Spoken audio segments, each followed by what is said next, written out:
गीत आनंद से गाओ, याकूब के परमेश्वर का जय जयकार करो। भजन उठाओ, डफ और मधुर बाजे वाली वीणा और सारंगी को ले आओ। तेरे बीच में पराय ईश्वर ना हो और ना तू किसी पराय देवता को दंडवत करना। तेरा परमेश्वर यहोवा मैं हूं, जो तुझे मिस्र देश से निकाल लाया है। तू अपना मुंह पसार, मैं उसे फल दूंगा। आइए हम प्रार्थना में अपने स्वरों को झुकाएं। हमारे सर्वशक्तिमान दयालु अनुग्रहकारी पिता, प्रभु जी, आप महान परमेश्वर हैं, सृष्टि के अधिकारी हैं, सब कुछ आपने बनाया।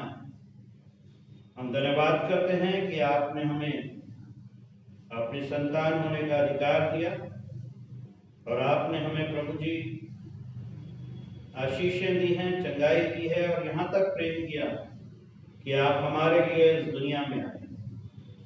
हम धन्यवाद करते हैं प्रभु कि आपके मार खाने से हमें चंगाई मिली। धन्यवाद करते हैं कलवरी के क्रूस से बहते हुए लहू की धारा के लिए, जिसने हमारे गुनाह जो बहुत थे धो दिए। हम धन्यवाद करते हैं प्रभु कि आप हमारी रहबरी करने वाले परमेश्वर हैं।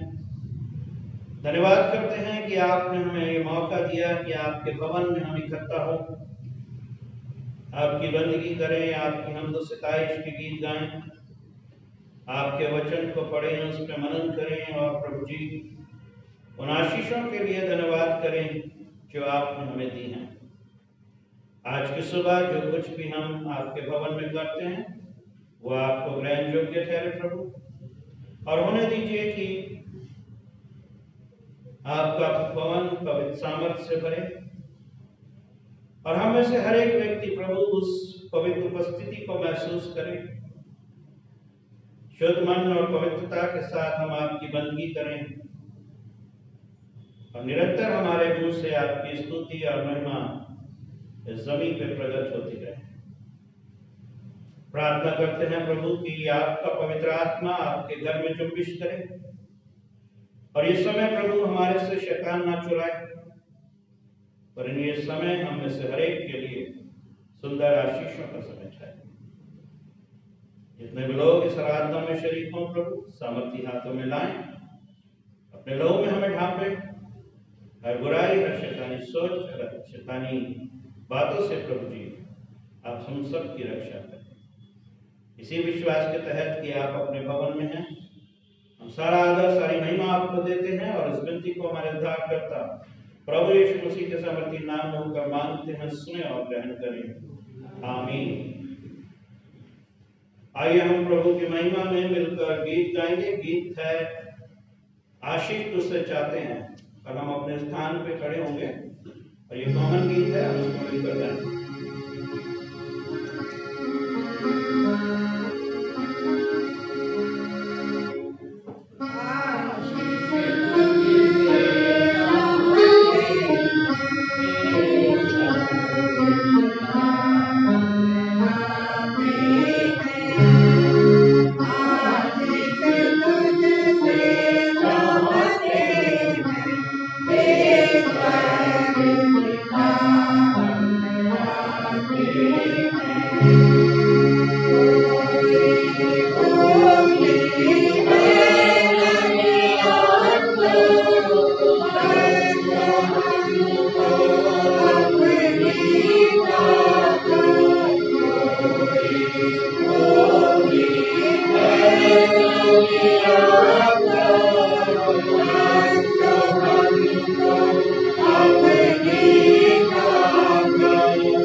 मेहरबानी से अपने स्थान पर बैठना।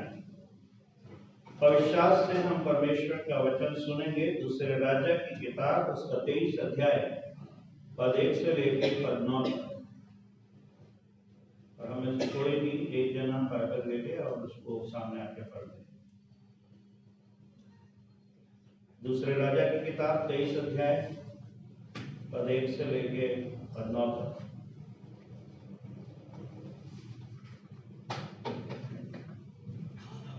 बाकी लोग सिर्फ सुनेंगे, हम किताबों को और बाइबल को भी यूज ना करें।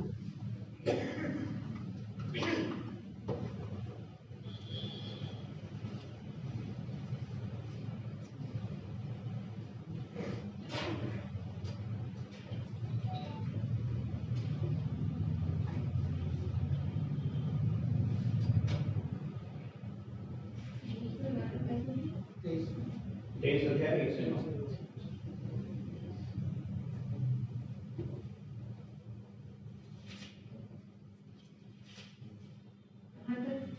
एक से 9 तक। राजा ने यहूदा और यरूशलेम के सब पुरनियों को अपने पास बुलाकर इकट्ठा किया। तब राजा यहूदा के सब लोगों और यरूशलेम के सब निवासियों और याजकों और नबियों और छोटे बड़े सारी प्रजा के लोगों को संग लेकर यहोवा के भवन में गया। उसने जो कुछ बातें की पुस्तक यहोवा के भवन में मिली थी, उसकी सब बातें उनको पढ़कर सुनाई। तब राजा ने खंभे के पास आकर खड़े होकर यहोवा से इस आशय की वाचा बांधी कि मैं यहोवा के पीछे पीछे चलूंगा और अपने सारे मन और सारे प्राण से उसकी आज्ञा टिकौनियों और विधियों का नित पालन किया करूंगा और इस वाचा की बातों को जो इस पुस्तक में लिखी है पूरी करूंगा। और सारी प्रजा वाचा में सहभागी हुई। तब राजा ने हिजकिय्याह महायाजक और उसके नीचे के याजकों और द्वारपालों को आज्ञा दी कि जितने पात्र बाल और अशोरा और आकाश के सारे गणों के लिए बने हैं, उन सबों का यहोवा के मंदिर में से निकाल ले आओ। तब उसने उनको यरूशलेम के बाहर किद्रोन के खेतों में फूंक कर उनकी राख बेतेल को पहुंचा दी। जिन पुजारियों को यहूदा के राजाओं ने यहूदा के नगरों के ऊंचे स्थानों में और यरूशलेम के आसपास के स्थानों में धूप जलाने के लिए ठहराया था, उनको और जो बाल और सूर्य चंद्रमा राशि चक्र और आकाश के सारे गणों की धूप जलाते थे, उनको भी राजा ने दूर कर दिया। वह अशोरा के यहोवा के भवन में से निकाल कर यरूशलेम के बाहर किद्रोन नाले के पास नाले में ले गया और वहीं उनको फूंक दिया और पीस कर बुकनी कर दिया। तब वह बुकनी साधारण लोगों की कब्रों पर फेंक दी। फिर कुछ धर्मियों के घर में जो यहोवा के भवन में थे, जहाँ स्त्रियां अशोरा के लिए पर्दे बुना करती थी, उनको उसने ढा दिया। उसने यहूदा के सब नगरों में से याजकों को बुलाकर बेर्शेबा के तक के उन ऊंचे स्थानों को जहां उन याजकों ने धूप जलाया था अशुद्ध कर दिया और फाटकों के ऊंचे स्थान अर्थात जो स्थान नगर के यरूशलेम नामक हाकिम के फाटक पर थे और नगर के फाटक के भीतर जाने वाले के भाई और थे, उनको उसने ढा दिया। तो भी ऊंचे स्थानों के याजक यरूशलेम में यहोवा की वेदी के पास न आए। वे खमीरी रोटी अपने भाइयों के साथ खाते रहे। प्रभु की आशीष इस वचन को दो। आमीन।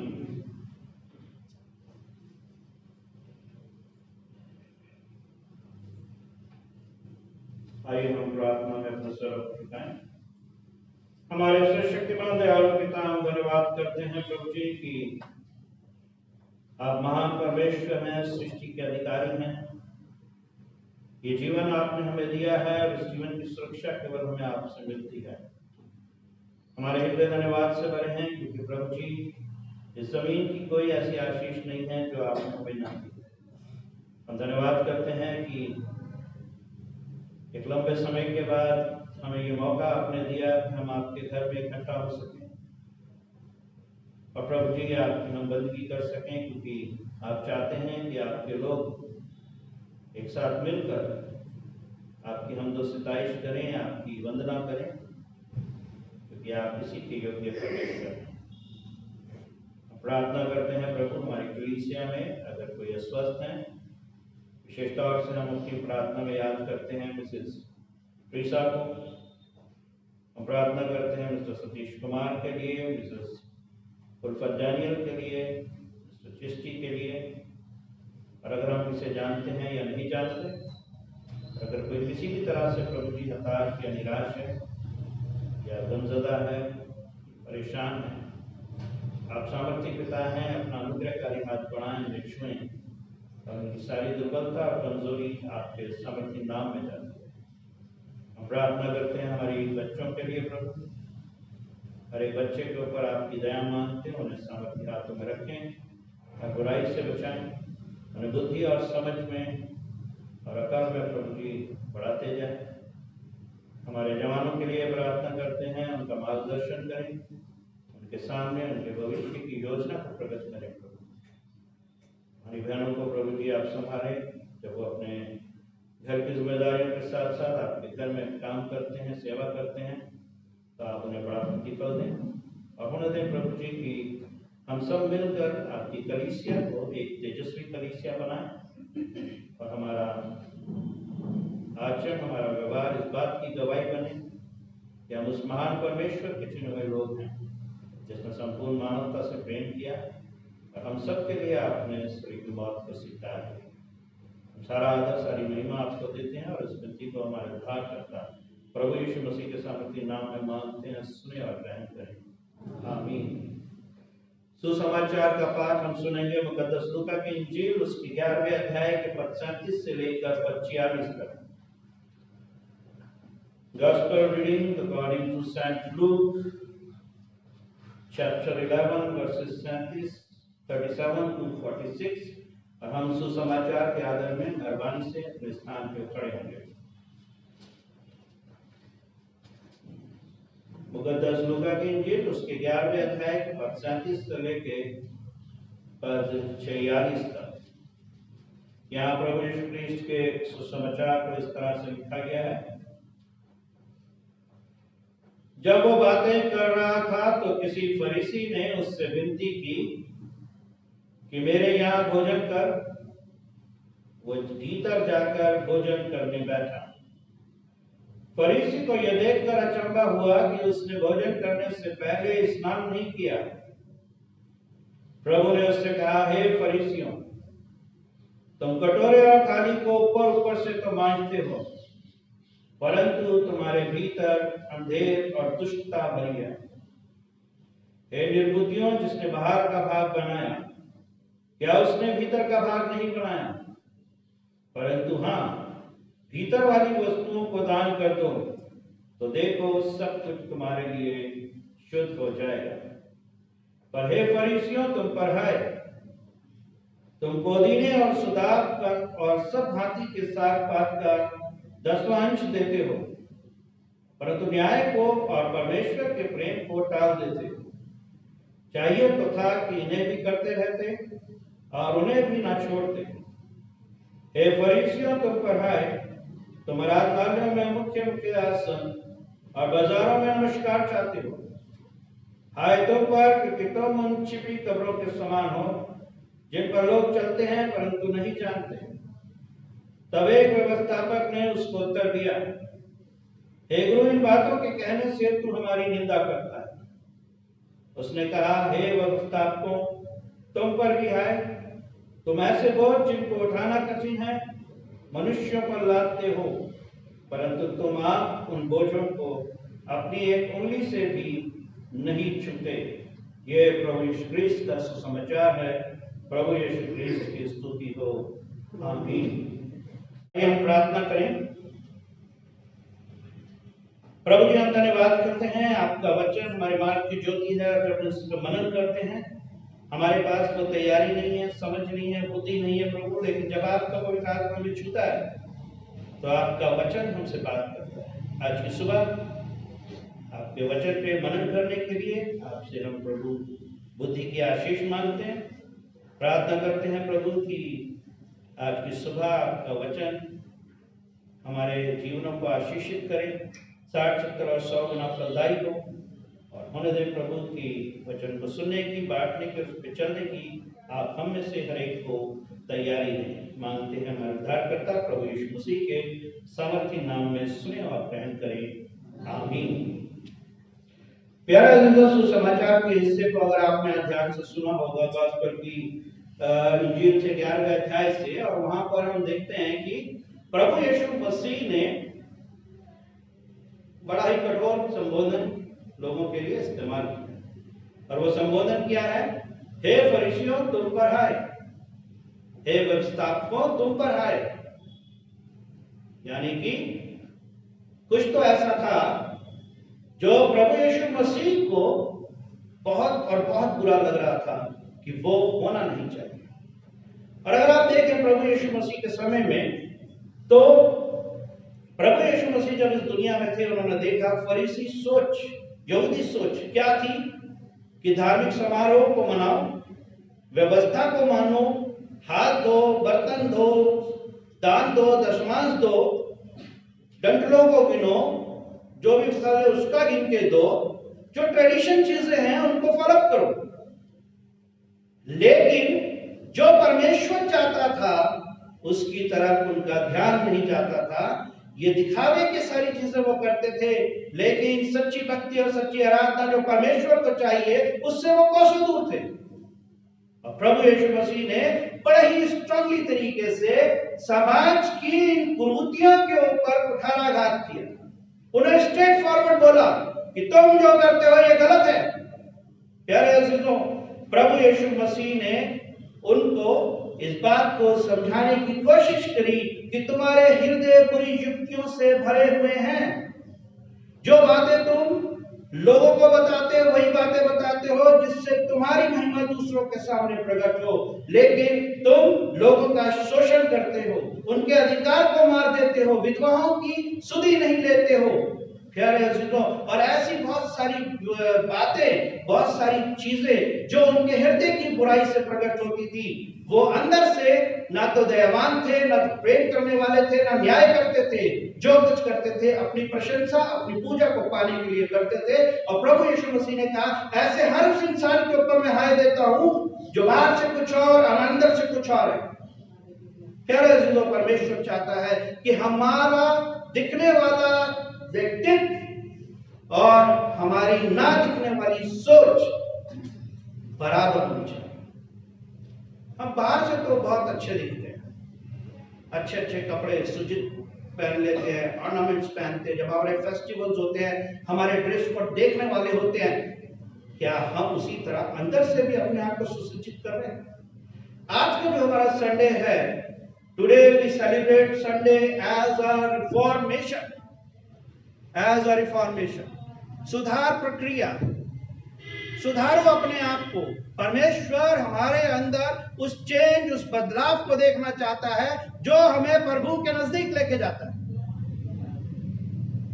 अगर आप देखें पुराना नियम का जो हिस्सा हमने दूसरे राजा की किताब से पढ़ा है, वहां पे आपको मिलेगा इसी बात को कि जब राजा योशिया को इस बात का पता चला, दूसरा राजा 23:3, परमेश्वर ने उसको ये बात बताई कि तुम जो कर रहे हो वो गलत है।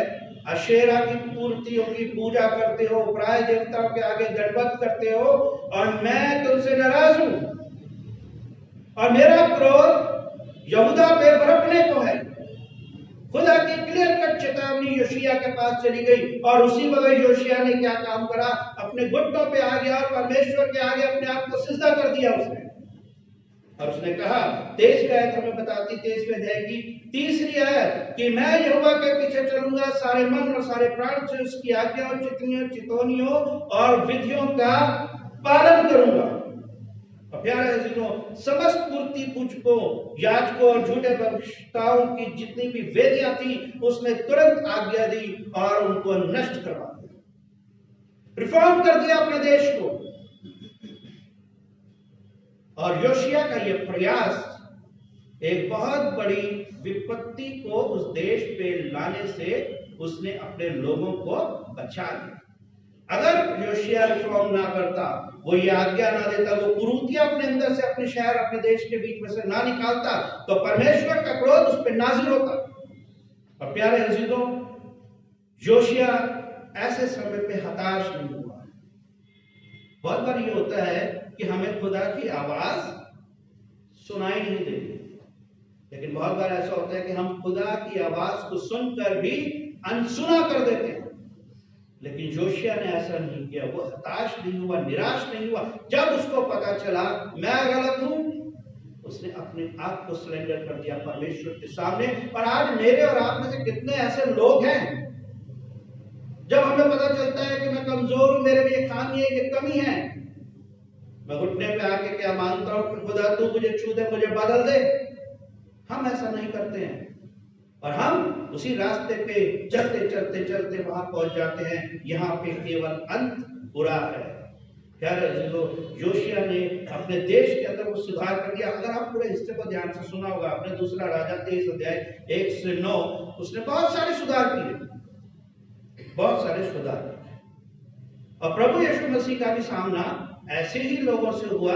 किसी ने प्रभु यीशु मसीह को अपने घर भोजन के लिए बुलाया और प्रभु यीशु मसीह जब भोजन पे बैठ गए तो उसने क्या कहा, ये क्या है, इसने तो हाथ नहीं धोए, पैर नहीं धोए। क्यों? कस्टम और ट्रेडिशन को फॉलो कर रहे हैं। प्रभु यीशु मसीह की उस दीनता, उस भक्ति, उस प्रेम को नहीं देख रहे कि वो उनके घर में भोजन करने बैठा है। बहुत बार प्यारे अजीजों, हम बाहरी स्वरूप से अट्रैक्ट रहते हैं, लेकिन हम उस ओरिजिनल चीज को जो परमेश्वर हमारे जीवन में देखना चाहता है, हम वहां तक पहुंचने में असमर्थ हो जाते हैं। और तब प्रभु यीशु मसीह ने ना सिर्फ उनको ये कहा, प्रभु यीशु मसीह उनसे कह रहे हैं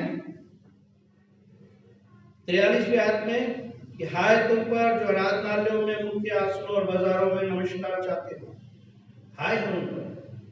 46वीं आयत में कहते हैं ऐसे बोझ जिसको खुद तो उठाना नहीं चाहते लेकिन दूसरों के ऊपर लादते हो। और ऐसे बहुत सारे सिस्टम उस वक्त थे यहूदा के अंदर कि सबत के दिन कोई काम नहीं करेगा। ऐसे ऐसे चीजें थी उनके अंदर जिसको वो पूरे स्ट्रांगली तरीके से फॉलो करते थे, जिसकी परमेश्वर की दृष्टि में कोई औचित्य नहीं। और प्रभु यीशु मसीह ने कहा भी था, या तेरा बैठा या तेरा गधा अगर गड्ढे में गिर जाए तो सबत के दिन क्या उसे बाहर ना निकालेगा? ये सोच करके आज कुछ नहीं करना, इसको मरने दो। प्रभु यीशु मसीह ने समाज के अंदर रिफॉर्मेशन को देने की कोशिश की और खुद प्रभु यीशु मसीह ने स्त्रियों की दशा के ऊपर ध्यान दिया। यहूदी समाज के अंदर स्त्रियों की दशा, लोग छोड़िए, कोई दशा ही नहीं थी, लेकिन प्रभु यीशु मसीह ने स्त्रियों को उठाया, अपने बराबर खड़ा किया, आदर दिया, सुधार किया। और समय समय पे आप देखिए रिफॉर्मेशन हम देखते हैं योशिया ने किया।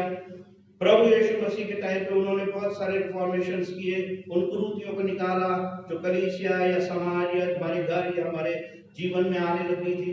मार्टिन लूथर ने चर्च को पूरा रिफॉर्म कर दिया। 100 रिफॉर्मेशंस के उन्होंने लिखकर चर्च के गेट पे लगा दिया कि चर्च में ये चीजें नहीं होनी चाहिए, और प्रोटेस्ट कर दिया। और उस प्रोटेस्ट में से निकलकर आज मैं और आप जो सीएनआई के लोग हैं, हम मार्टिन लूथर से प्रोटेस्ट होके निकले। प्यारे अजीजों, इतिहास को आप देखिए, राजा राममोहन राय के बारे में हम जानते हैं, उन्होंने दहेज प्रथा, बाल विवाह जैसी बहुत सारी चीजों से समाज को रिफॉर्म किया। प्रभु यीशु मसीह चाहते हैं कि हम अपने जीवन को रिफॉर्म करें, सुधार करें अपने जीवन को, अपने जीवन के जीने की प्रक्रिया को हम रिफॉर्म करें, अपने घर को, उसके बाद हम अपनी कलीसिया को, अपने समाज को, अपने लोगों को, और ये बात आप जान लीजिए कि बदलाव हमारे जीवन में आशीष का कारण बनता है। बदलाव कभी भी हमारे को जो है पीछे नहीं लेके जाता। जरूरत है समय समय पे रिफॉर्म होने की, समाज में या घर में या परिवार के लोगों में या हमारे जीवन में या हमारी कलीसिया में ऐसी चीजें आती जिसकी आज जरूरत नहीं है, या वो चीजें जिसके लिए समय के साथ साथ हमें अपने आप को अपग्रेड करने की जरूरत है, तो हमें उस सुधार प्रक्रिया को फॉलो करने की जरूरत है। तभी हम समाज में, अपने लोगों में बराबर और एक समझ के साथ सबकी तरक्की के बारे में हम सोच सकते हैं। बहुत बार होता यही है कि हम क्या करते हैं, बहुत बड़ी बड़ी अच्छी बातों को, बहुत बड़ी बड़ी अच्छी आशीषों को और बहुत बड़े बड़े अच्छे कामों को इस वजह से नहीं करते क्योंकि हम कस्टम और ट्रेडिशन में बंधे हैं। हम बदलना नहीं चाहते आज की दुनिया के हिसाब से। आपको पता है आज के चर्चेस कैसे चर्चेस हैं? आज के चर्चेस मॉडर्न चर्च हो रहे हैं। आज चर्चेस के अंदर वर्शिप का पैटर्न बदल गया, इंस्ट्रूमेंट्स के पैटर्न्स बदल गए, लोगों ने अपने चर्च को मॉडर्न कर दिया। और आज हमें भी जरूरत है कि जब ये बदलाव हो रहा है, हम भी अपनी कलीसिया को, अपने चर्चेस को मॉडर्न करें।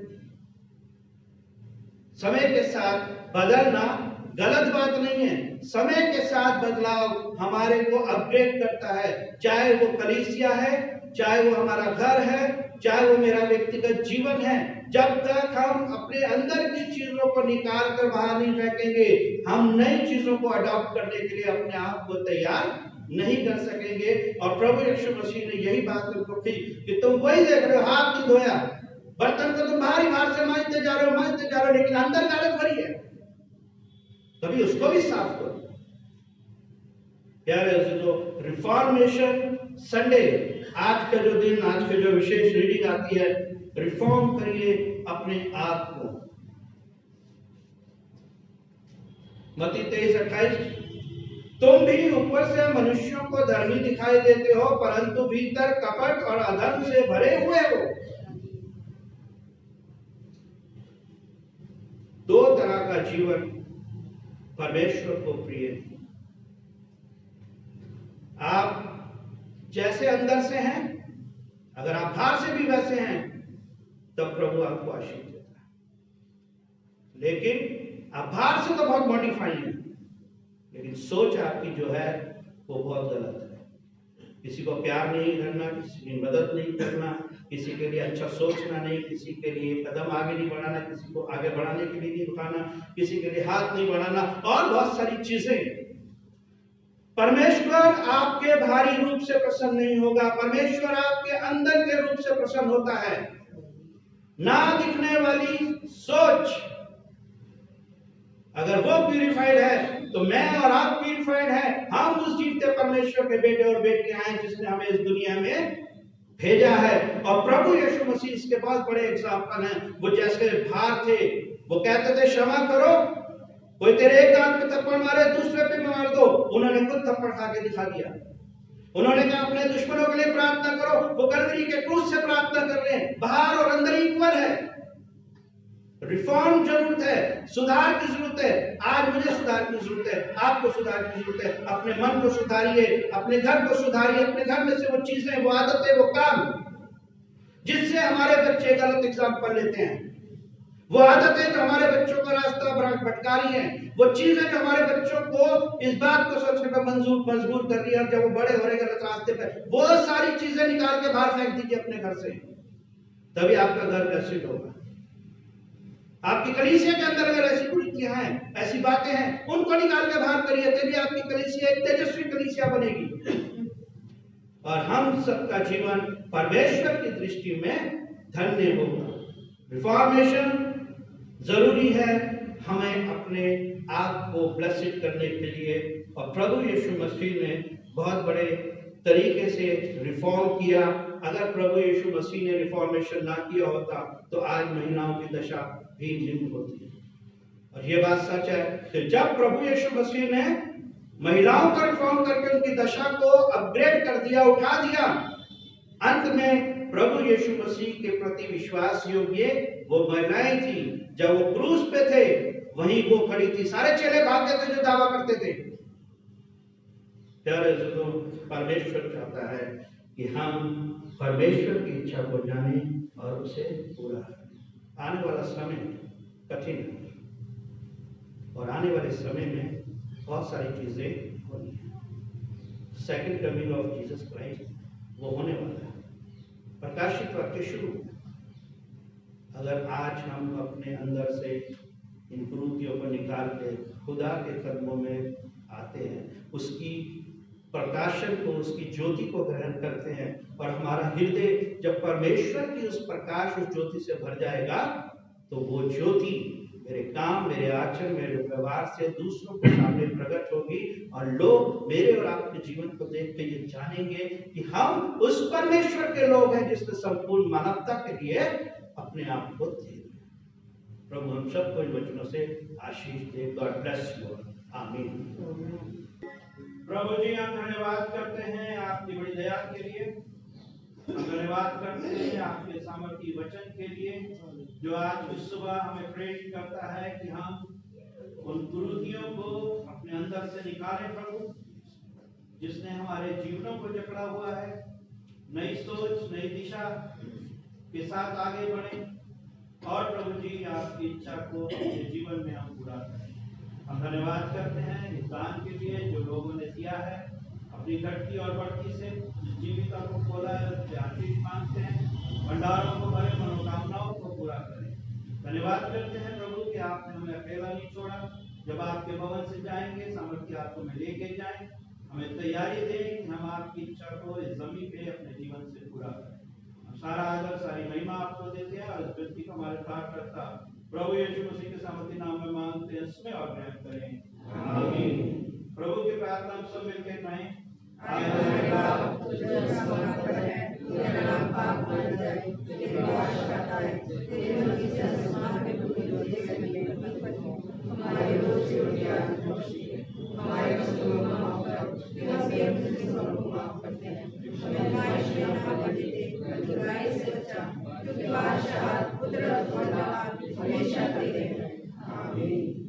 हमारे प्रभु यीशु मसीह का अनुग्रह, परमेश्वर पिता का प्रेम और पवित्र आत्मा की सहभागिता हम में से हर एक के साथ, हर बच्चे, हर जवान, हर बुजुर्ग के ऊपर और पूरी कलीसिया के ऊपर अब से लेकर हमेशा तक होती रहे। आमीन।